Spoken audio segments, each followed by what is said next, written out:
મંદિર પરિસરમાં પણ પાણી ભરાઈ ચૂક્યા છે। હવામાન વિભાગની વરસાદની આગાહીના પગલે ભાવનગર જિલ્લાના દરિયામાં કરંટ જોવા મળ્યો।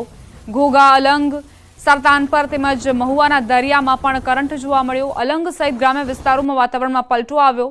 અલંગ, ત્રાપદ સહિતના ગામોમાં વરસાદી માહોલ છવાયો છે।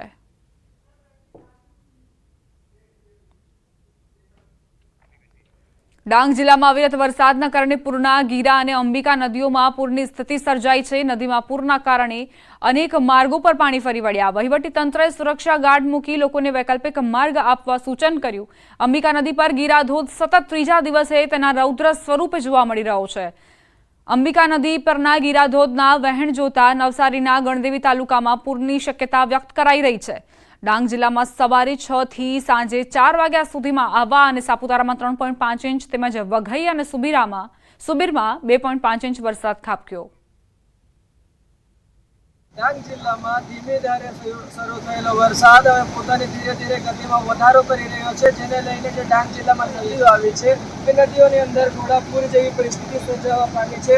આપણે સીધા દ્રશ્ય પણ બતાવવા માંગીશ કે જે અંબિકા નદી છે, અંબિકા નદી ગાંડી તૂર થઈ છે, બે કાંઠે વહેતી થઈ છે, ત્યારે ડાંગ જિલ્લામાં જે અન્ય નદીઓ આવી છે પૂર્ણા, ઠાપરી સહિત અન્ય નદીઓની અંદર પણ ઘોડાપૂર જેવી પરિસ્થિતિ સર્જાવા પામી છે। ત્યારે ડાંગ જિલ્લામાં કેટલાક લો લેવલ કોઝવે પણ આવ્યા છે, લો લેવલ કોઝવે પણ પાણીમાં ગરકાવ થયા છે, જેને લઈને કેટલાક ગામોના સંપર્ક વિહોણા પણ થયા છે। ત્યારે જે ડાંગ જિલ્લામાં વરસાદ વરસી રહ્યો છે એ વરસાદ નવસારી જિલ્લા માટે આફતનો વરસાદ બની શકે છે, કારણ કે ડાંગ જિલ્લામાંથી જે નદીઓ પસાર થાય છે, અંબિકા, પૂર્ણા, ખાપરી સહિત જે નદીઓ પસાર થાય છે એ નદીઓનું પાણી નવસારી જિલ્લા માટે આફતનું પાણી બની શકે છે। જે વરસાદ વરસી રહ્યો છે, વરસાદને લઈને ડાંગ જિલ્લાની નદીઓ ગાંડીતૂર થઈ છે, બે કાંઠે વહેતી થઈ છે, જેને લઈને નદી કિનારે કે ધોધની સામે જવા માટે વહીવટીતંત્ર દ્વારા લોકોને અપીલ પણ કરવામાં આવી છે। નિશાંત મહાકાળ, ન્યૂઝ 18 ગુજરાતી, ડાંગ।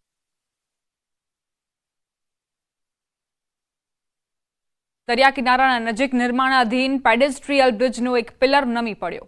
સતત વરસાદી માહોલમાં ખાડીના વહેણના વહેતા પાણીમાં માટીનું ધોવાણ થતા નવા જ બનેલા પુલનો પિલર નમી પડ્યો હતો। ઉમરસાડીના દરિયા કિનારાના પર્યટન સ્થળ તરીકે વિકાસ કરવા સરકારે ₹9.50 કરોડના ખર્ચે 126 મીટર લાંબો ફૂટ ઓવર બ્રિજનું કામ પ્રગતિમાં હતું। ઘટનાની જાણ થતાં જ ગામ લોકો અને સંબંધિત વિભાગના અધિકારીઓ પણ સ્થળ પર દોડી આવ્યા। ઘટના બાદ નવા બની રહેલા પુલના કામની ગુણવત્તા અંગે પણ સવાલો ઉઠી રહ્યા છે।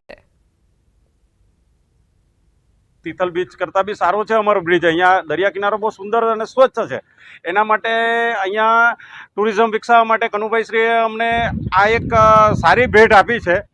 પણ હવે શું કારણ હોઈ શકે, કદાચ આ લોકો ભ્રષ્ટાચાર કરીને એમાં કદાચ કંઈ આવું તેવું કંઈ થયું હશે, પણ બીજું કારણ તો કંઈ નહીં કહી શકીએ। પણ આ રેતીનું ધોવાણ, દરિયાનું જે એ લોકો જે રેતીનો આ જે ખાડીનો જે વેણ છે એને ડાયવર્ઝન કર્યો એના લીધે થઈ શક્યું। બ્રિજનો કામગીરી અમારા સુપરસ્ટ્રક્ચર, આમાં ખાલી પેડેસ્ટ્રન બ્રિજ છે, એટલે ફૂટ ઓવર બ્રિજ માટેનું બધા સ્ટ્રક્ચર સુપરસ્ટ્રક્ચરના મેટ જે હતા તે બધું આવી પણ ગયા છે, પણ ચોમાસાના લીધે આપણે કામગીરી શક્ય નથી।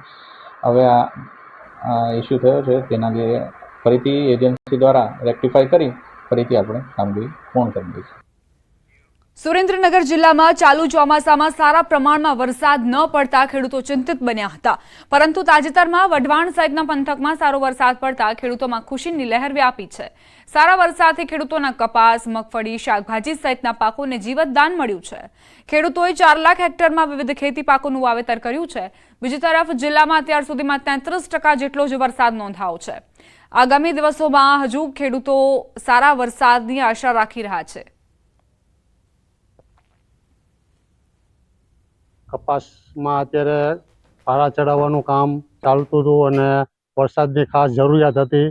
ત્યાં વરસાદ આવ્યો તો અમારા મોલને જીવતદાન મળ્યું છે અને સારામાં સારો ફાયદો થશે આ વરસાદથી। સુરેન્દ્રનગર જિલ્લો મુખ્યત્વે ખેતી આધારિત જિલ્લો છે। ચાલુ વર્ષે સુરેન્દ્રનગર જિલ્લામાં ક્યાંક ને ક્યાંક વરસાદની ઘટ જોવા મળી રહી હતી। અત્યાર સુધીમાં સિઝનનો માત્ર 33% જેટલો વરસાદ વરસી ચૂક્યો છે। જ્યારે બીજી તરફ જો વાવેતરની વાત કરવામાં આવે તો સુરેન્દ્રનગર જિલ્લામાં 4.5 લાખ હેક્ટર જેટલી જમીનમાં જુવાર, કપાસ, મગફળી તેમજ શાકભાજી સહિતના જે અલગ અલગ પાકો છે આ પાકોનું વાવેતર ખેડૂતો દ્વારા કરી દેવામાં આવ્યું હતું, પરંતુ ક્યાંક ને ક્યાંક વરસાદની ઘટને લઈને ખેડૂતોમાં ચિંતાની લાગણી જોવા મળી રહી હતી, પરંતુ ખરેખર અણીના જે સમય છે એ કુદરત છે એ ખેડૂતો ઉપર મહેરબાન થઈ હતી. છેલ્લા થોડા દિવસોથી સુરેન્દ્રનગર શહેર તેમજ જિલ્લામાં છૂટાછવાયો જે વરસાદ વરસી રહ્યો છે તેને લઈને ક્યાંક ને ક્યાંક આ જે કપાસ સહિતના જે પાકો છે તેને જીવતદાન મળ્યું છે, અને જેને લઈ અને ખેડૂતોમાં ખુશીની લાગણી જોવા મળી રહી છે. અને આ જે કપાસ સહિતનું જે વાવેતર છે આ વાવેતરને આ વરસાદથી જીવતદાન મળ્યું છે અને સારું ઉત્પાદન થાય તેવી ખેડૂતોને હાલ આશા છે. અને ખેડૂતો દ્વારા હાલ કપાસ તેમજ અન્ય પાકોમાં દવા છંટકાવ અને નિંદામણ સહિતની કામગીરી છે એ શરૂ કરી દેવામાં આવી છે. અક્ષય જોશી, ન્યૂઝ 18 ગુજરાતી, સુરેન્દ્રનગર. મહેસાણા જિલ્લાના જોટાણાના ચલાસણા ગામના ખેતરોમાં ઓઇલવાળું પાણી ઘૂસી જતા ખેડૂતો પરેશાન થયા. 25 થી 30 વીઘા ખેતરમાં ઓએનજીસીનું ઓઇલવાળું પાણી ઘૂસી ગયું.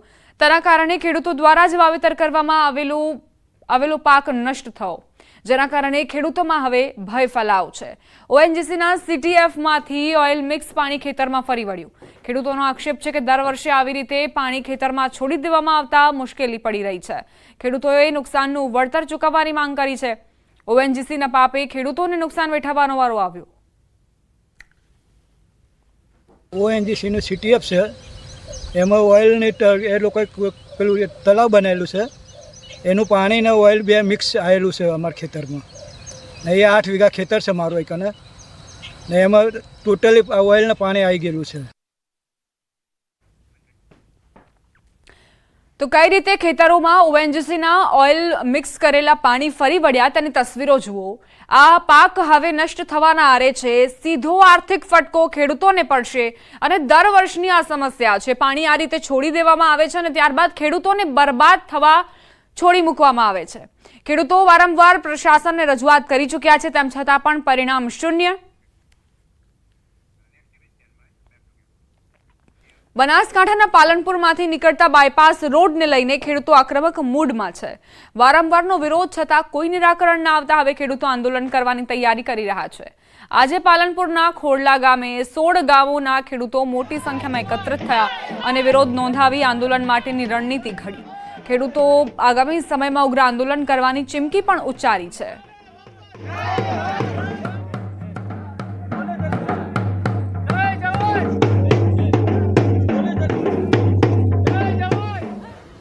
ખેડૂત બચાવો ખેતી બચાવોના જે આ સભા રાખેલી હતી એમાં મોટી સંખ્યામાં બધા ઉપસ્થિત રહ્યા, ખેડૂતો ઉપસ્થિત રહ્યા. આવનાર સમયમાં જે તે કાર્યક્રમો માટેની ટીમ નક્કી કરી છે.